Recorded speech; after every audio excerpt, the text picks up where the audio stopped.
Dans la vidéo précédente, nous avons vu comment interpréter le nombre d'éléments bien placés pour résoudre un mastermind. Cette fois, nous allons nous intéresser au second type d'information qu'on peut trouver sur la ligne d'un item, le nombre d'éléments mal placés. Un élément mal placé sur une ligne est un élément qui est présent dans la solution, mais à une place différente. Par exemple, pour un mastermind dont la solution serait 1, 4, 0, 9, si une ligne comportait la suite d'éléments 8, 9, 7, 1, alors elle indiquerait deux éléments mal placés. Ces éléments seraient le 9 et le 1. Le 9 parce qu'on le retrouve dans la combinaison mais en quatrième place plutôt qu'en deuxième, et le 1 parce qu'on le retrouve en première place dans la solution alors qu'il se trouve en quatrième position sur la ligne. Bien entendu, une ligne peut comporter à la fois des éléments bien placés et des éléments mal placés. Pour un item dont la solution serait RTUV, si une ligne comportait la suite d'éléments UTRC, alors elle indiquerait un élément bien placé et deux éléments mal placés. L'élément bien placé serait le T, qui se trouve en deuxième position à la fois sur la ligne et dans la combinaison, et les éléments mal placés seraient le R et le U, qui occupent tous les deux une position différente sur la ligne et dans la solution. Maintenant qu'on a défini en quoi consiste un élément mal placé, voyons comment utiliser cette information quand on ne connaît pas la solution à l'avance. Prenons un exemple. La première ligne contient deux éléments mal placés, et un élément qui ne fait pas partie de la combinaison. À partir de cette seule ligne, on ne peut pas savoir lequel est à éliminer et lesquels sont à conserver.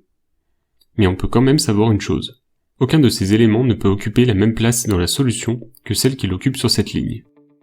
C'est-à-dire que si le O fait partie de la solution, il n'y figurera pas en première place, que si le Y fait partie de la solution, il ne sera pas en deuxième place, et que si le D fait partie de la solution, il n'occupera pas la troisième place.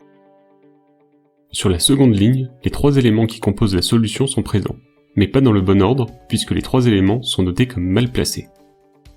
Maintenant qu'on sait que la combinaison est composée des trois éléments D, O et G, on sait que l'élément à éliminer à la première ligne est le Y.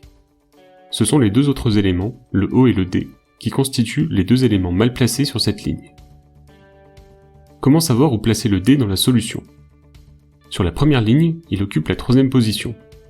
Comme il s'agit d'un élément mal placé, cela signifie qu'il ne peut pas occuper cette position dans la solution. Même raisonnement pour la seconde ligne. Le D y occupe la première place.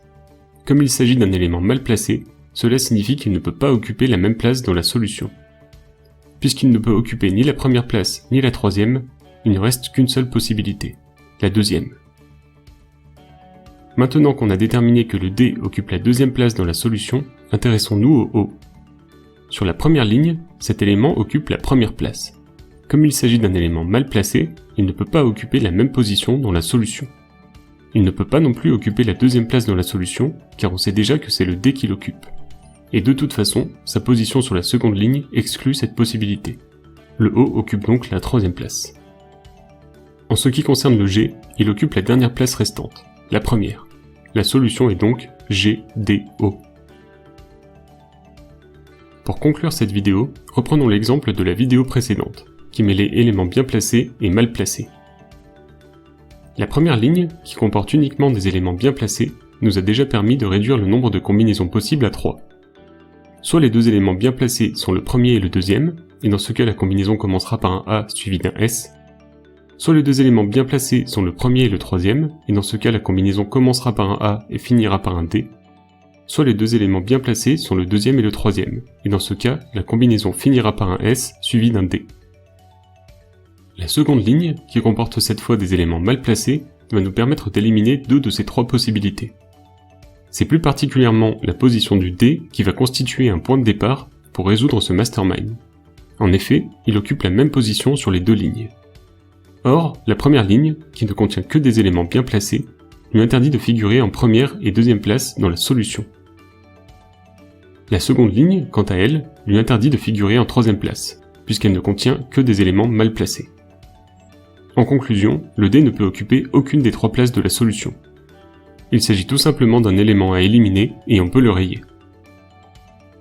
Une fois qu'on a déterminé que le D ne fait pas partie de la solution, les deux éléments bien placés sur la première ligne apparaissent. Il s'agit du A et du S. La solution commence donc par un A suivi d'un S. Même chose pour la seconde ligne. Puisqu'on a déterminé que le D ne fait pas partie de la combinaison, les deux éléments mal placés sur cette ligne sont le S et le U. On sait déjà que le S occupe la deuxième place dans la combinaison. Il ne reste plus qu'à placer le U à la dernière place restante, la troisième. Après avoir suivi cette première partie de notre série de vidéos consacrée au mastermind, vous devriez être capable de résoudre les masterminds les plus simples, qui correspondent au niveau de difficulté 1 à 3 dans notre base de données de questions. Rendez-vous sur le site test-psychotechnique.citis.fr pour vous entraîner au mastermind où que vous soyez, depuis votre ordinateur, tablette ou téléphone. N'oubliez pas non plus de vous abonner à la chaîne et de faire un tour sur notre page Facebook pour découvrir nos exercices gratuits.